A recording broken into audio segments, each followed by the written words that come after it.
Bien, ahora vamos a iniciar en otro de los temas que nos queda, que es el tema de la conciencia, ¿no? Un tema muy interesante, por cierto, y nuevamente me ofrezco para aquellos que no puedan comprender, ¿sí? Que les cueste comprender esta temática, inmediatamente se conectan conmigo por WhatsApp de manera particular y puedo explicarles. Y si no, bueno, ese día que tengamos el encuentro presencial y llevan dudas, y pueden de hecho llevar dudas, los ayudo allí. Bien, vamos a ver que nosotros habíamos visto que la ética estudia los actos humanos, que son todos aquellos actos que se realizan pensándolo, con la razón, con la voluntad queriéndolo y con la libertad decidiéndolo. Pero no solamente son esas capacidades las que tiene el ser humano o las que intervienen en el momento de actuar para que se pueda juzgar el acto como bueno o como malo, ¿verdad? Sino que también interviene la conciencia. ¿Y qué es la conciencia? A ustedes les habrá pasado en alguna oportunidad llevar a cabo alguna conducta y sentir interiormente una voz que les ha dicho, eso no está bien. Y uno dice, ay, qué metida de pata.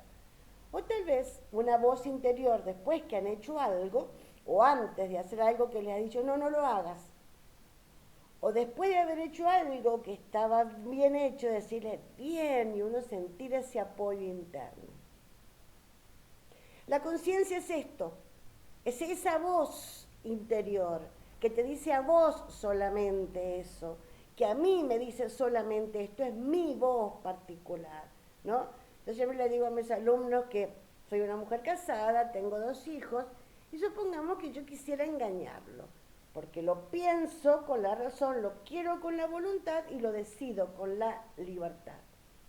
Pero claro, de acuerdo a mi formación o a mi educación, hay una voz interior que me dice, no, no, eso no es lo correcto. Y tal vez hay otra persona que su voz desde adentro le dice, sí, está bien, ¿no? Esto para irlo comparando y para que ustedes vean lo que está bien y lo que está mal. Uno dice, claro, depende entonces de cómo cada uno lo vea. No, no, no, no. Yo estoy hablando de la voz de la conciencia. Esto que se define, ¿sí? La conciencia como un juicio, o sea, como una oración hacia una afirmación o una negación, quiere decir, ¿sí? De la razón práctica. Así se lo define. Es un juicio de la razón práctica. Entonces, vamos a ver que esta conciencia es una voz mía que me advierte antes de actuar, que me juzga en el momento que estoy actuando o me juzga con posterioridad en el modo de actuar. Esta conciencia se ha formado por las experiencias de vida. Yo a lo largo de mi vida he ido aprendiendo en el trato con el otro a adquirir ciertos principios, tal vez el de compartir lo justo lo necesario o no compartir, tal vez el de callar o el de no callar, el de hablar más, el de hablar menos, el de ser solidario o tal vez no tan solidario, el de ser generoso o empático con las otras personas. Y eso lo he ido aprendiendo yo a lo largo de mi vida, ¿sí? Como también se ha formado con todas aquellas experiencias que he tenido de la educación desde chiquita con mamá, con papá y con todo este proceso de socialización, tanto en la etapa primaria como en la etapa secundaria, ¿no? Entonces todo esto influye al momento de sentir esa voz interior que me va a decir, sí, sí, hacelo, no, no, no, hacelo. Por eso los pequeñitos en las escuelas, en los primeros años, es tan fácil de advertir cuál es la voz de su conciencia, ¿no? Por el modo de proceder, por el modo de actuar. Uno dice inmediatamente qué les dice, ¿no? Cuando uno al otro se grita y el otro, bueno, profe, pero él también me gritó, ¿no? Entonces uno dice, bueno, ¿cómo vamos viendo las conciencias de cada uno? En su modo de ver y su modo de actuar. Entonces es por esto que vamos a ver que existen diferentes tipos de conciencia.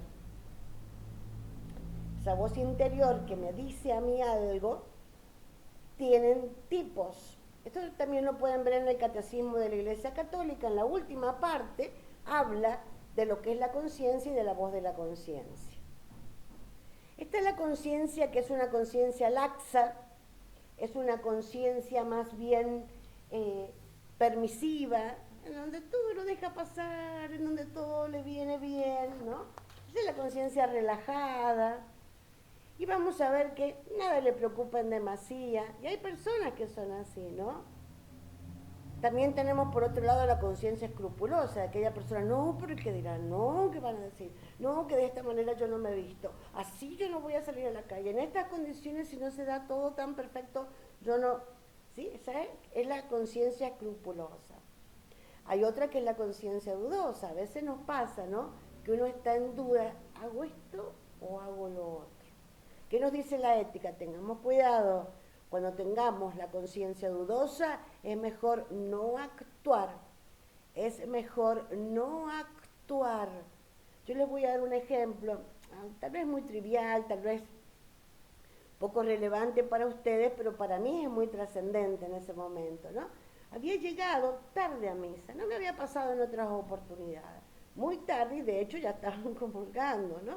No sabía que también el horario se había adelantado.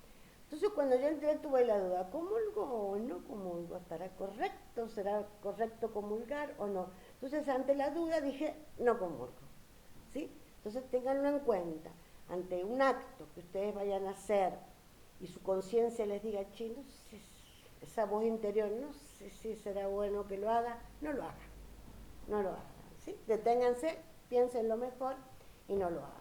Después tenemos la conciencia cierta, aquella conciencia que muchas veces tienen muchas personas, ¿no? Un grupo importante de personas, en donde sienten, como la misma palabra lo dice, la certeza o la seguridad de estar en lo correcto. Pero yo puedo tener la certeza y no estar en lo correcto, ¿sí? Cuidado en esto. Yo puedo tener la certeza de que mi marido no me engaña y en realidad mi marido me engaña, supongamos, ¿no? Entonces, cuidado. Esta es la conciencia cierta.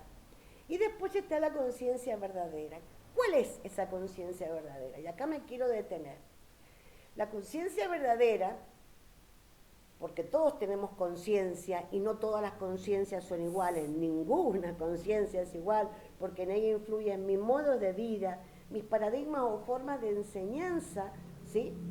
Vamos a ver que se educa la conciencia haciendo pasar mis ideas, mis pensamientos o mis conductas por tres filtros. Primer filtro, hacer el bien y no evitar el mal. ¿Qué es hacer el bien? Ya lo habíamos visto en ética, ¿sí? Que ella saca sus leyes, la ética de la naturaleza intrínseca de las cosas, respetando las leyes naturales. Eso es hacer el bien y es en realidad evitar el mal. Segundo, no le hagas al otro lo que no te gusta que te hagan a ti. Y tercero, no busques hacer el mal para obtener un bien. Mi conciencia será verdadera cuando yo echo pasar mis ideas, mis pensamientos, mis sentimientos o mis conductas por esos tres filtros. Si los he hecho pasar por esos tres filtros y los pasa, ¿sí? Entonces, esa conducta es verdadera. Bien, último punto, ya para terminar de esta parte de la unidad 1 y 2 de ética, porque ya queda luego la de deontología para enfermería, que va a seguirlo trabajando la profesora Chirino, y en realidad la de deontología 3 para psicopedagogía, que tienen que hacer un trabajo de investigación muy bonito acerca de la parte legal o de la parte de odontología aplicada al caso de psicopedagogía. Bien, vamos a ver que el ser humano tiene un cuerpo, y que tiene un cuerpo nadie lo duda, y ese cuerpo tiene pasiones o sentimientos. Esto es lo que también se conoce como instintos. Las pasiones o los sentimientos se les llaman instintos, que ellos en sí mismos y en un primer momento no son malos ni buenos.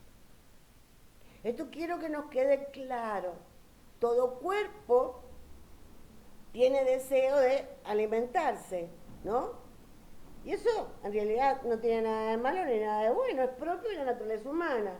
No sé, me ahogo y es parte de la naturaleza humana que siente el deseo de toser o de desahogarme, ¿sí? Esos son pasiones o sentimientos del cuerpo. El cuerpo se cansa y tiene deseos de descansar, por ejemplo, ¿sí? Entonces, las pasiones en sí mismas no son buenas ni malas. Son pasiones o sentimientos o instintos que brotan del cuerpo. Ahora, cuando éstas se tornan en buenas y en malas, cuando entran a jugar en ellas la imaginación, la razón, la voluntad y la libertad. Si alguien en realidad me hace algo que yo lo considero como malo, en un primer momento puede que eso me impacte, ¿sí? Y esto es una pasión o un sentimiento, no me cae bien en un primer momento, eso es una pasión.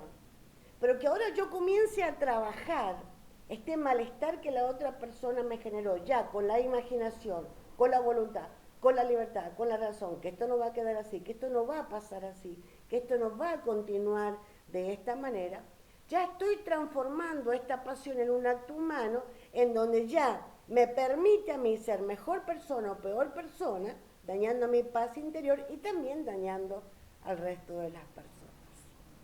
Esto es lo que se conoce como el influjo de las pasiones en la vida humana. No sé, que alguien me diga algo y yo me sonroje, eso es una pasión o es un sentimiento, no tiene nada de malo en sí mismo, ¿sí? Que yo me vea a una persona e inmediatamente diga, ay, qué linda, y que sienta una fuerte atracción, en sí mismo no es malo, es una pasión, que es distinto al amor. Por eso el amor en realidad no es una pasión, sino que es algo que yo ya pensé, que ya quise con la voluntad y que ya decidí con la libertad. Y eso ya denota como acto humano toda una responsabilidad en la entrega, ¿no? Bueno, eso es un tema a continuar o a seguir. Ahora vamos a ver que el ser humano no nace siendo perfecto, pero tampoco nace siendo malo, ¿sí? Lo que decía Sócrates en un primer momento. Y por esto es que existen las virtudes o los vicios. O sea, son conductas repetitivas que las hago yo, que pueden ser buenas, llamadas vicios, llamadas virtudes, o pueden ser malas, llamadas vicios, ¿sí? Vamos a ver las virtudes cardinales. Virtudes viene de vis viris, que significa fuerza, y son en realidad la virtud de la prudencia, que se ubica en la cabeza, aquella fuerza, ¿no? Las fuerzas humanas, aquellas fuerzas humanas que el ser humano puede generar para pensar antes de actuar. Está ubicada en la cabeza. La virtud en realidad de la fortaleza, que está ubicada en el pecho, y es la que me permite a mí sacar la fuerza suficiente para controlar la bronca, la ira, los celos, todas esas emociones que brotan del pecho. Y luego tenemos la templanza, que se ubica desde el estómago hasta la genitalidad, que es la que controla todas las pasiones o los sentimientos que brotan de mi aparato digestivo y de mi aparato reproductor. O sea, como ustedes ven, tengo las herramientas o las fuerzas suficientes de poder controlar este cuerpo, no anular las emociones que brotan del cuerpo, sino controlarlas y moderarlas. Y luego, por último, está la virtud de la justicia, la cuarta virtud, que es la que busca el equilibrio entre que la persona piense, sienta bien y se comporte bien de acuerdo a sus bajos instintos, de ahí que venga la palabra bajos instintos. Vicios son conductas repetitivas malas, no nacemos siendo malos, sino que vamos aprendiendo a lo largo de nuestra vida. De allí que el vicio capital es la soberbia, ¿sí? El creer que no tengo vicio alguno, ¿sí? Esta soberbia, en realidad, que Joseph Ratzinger, nuestro Papa Benedicto, dijo que él hubiera colocado la violencia, ¿no? Es cierto, la violencia como la primacía, en realidad, de todos nuestros vicios. Y vamos a ver que hay 7 vicios, y esos vicios son la soberbia, la gula, que a veces pasa esto de comer en demasía, ¿no? Ser glotón, la pereza, el dejarse llevar por ese cansancio del cuerpo y no llevar a cabo aquellas otras funciones que nos corresponden. Recuerden que estoy hablando de actos humanos y no de actos que presentan alguna patología, ¿no? Que es distinto. Luego tenemos la lujuria, que la lujuria sería como consentir pensamientos impuros, que en esta época con la ideología de género y todos estos avances, entre comillas, ¿sí?